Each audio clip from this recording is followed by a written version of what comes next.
Bonjour à tous, Abo Anderson, ex-footballeur international ivoirien, CEO de Sport Image Consulting.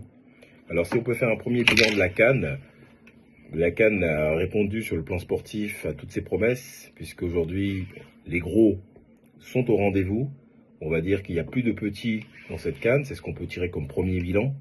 À la fin de ces huitièmes de finale, les grosses nations ont répondu présentes en prenant au sérieux les petites nations, entre guillemets. Et c'est vrai qu'on a assisté à de belles prestations aujourd'hui des grosses équipes, même si sur le plan du jeu offensif, ça n'a pas été extraordinaire, mais ils ont fait le travail. Notamment on pense au Sénégal qui va affronter le Mali en quart de finale, l'Égypte qui s'est qualifiée et qui va affronter le vainqueur de Côte d'Ivoire Burkina Faso, le Cameroun toujours présent qui va affronter le Maroc, pays organisateur, et le Nigeria qui va affronter le vainqueur d'Algérie-Congo. Donc sur le plan sportif, aujourd'hui, on peut dire que les grosses nations ont répondu présentes. Sur le plan un peu plus général, et notamment de la Côte d'Ivoire, qui était très attendue, puisqu'elle est tenant du titre, on le rappelle, en 2024.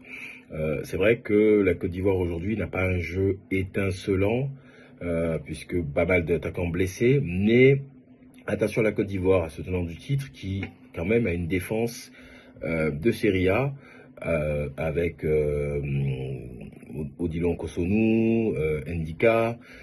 Donc elle prend pas beaucoup de buts. C'est vrai qu'après elle ne marque pas énormément, même si on a l'avènement aujourd'hui d'Amad Diallo. Mais c'est vrai que en tant qu'Ivoirien et supporter de la Côte d'Ivoire, on est quand même sur la réserve, mais on a quand même confiance en cette équipe et je pense qu'elle va aller au bout, dans le sens où le dernier carré, on pourra compter sur elle, même si aujourd'hui on peut dire que les grosses nations ont répondu présentes. Sur un plan purement sportif, ambiance et autres, c'est vrai que la CAN aujourd'hui était très attendue au Maroc avec des infrastructures et des stades magnifiques.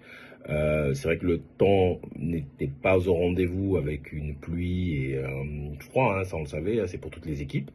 Mais cela n'empêche que sur le plan marketing, digital et autres, c'est vrai qu'aujourd'hui la CAN au Maroc, on peut dire que c'est quand même plus ou moins une réussite. La seule ombre noire, on peut dire, au tableau, c'est l'arbitrage, puisqu'il y a quand même pas mal de faits décriés dans cette CAN au niveau de l'arbitrage, malgré la VAR.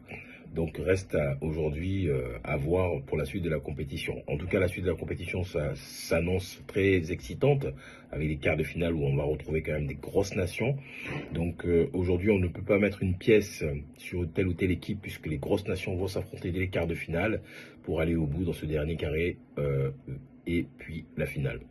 Donc concernant la Côte d'Ivoire, une équipe solide, une équipe quand même qui a montré qu'elle était présente, qu'elle était tenante du titre, même si elle est attendue vraiment sur tous les matchs.